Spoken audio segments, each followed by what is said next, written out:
السلام عليكم. اليوم الشعر مالته على داعش. يقول: داعش انت ترمي بسلاح مو بندقية.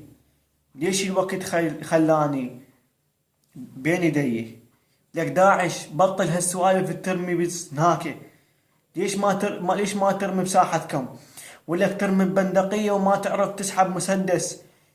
مو سوچك سوچ الدولة الإسلامية. أنا لو منك أروح أبيع شامية. أنا لو منك أروح أنا أبيع شامية وأخلص من هالمنية. ولك داعش شنو داعش من النوم. أنا لو منك أروح أنا نامن وأقعد الصبح أتريق وأروح للشغل. ليش هالسوالف التعبانة تمشونها علينا. والكم بطلوا. وشكرا لكم. داعش الوسخ. اقطع.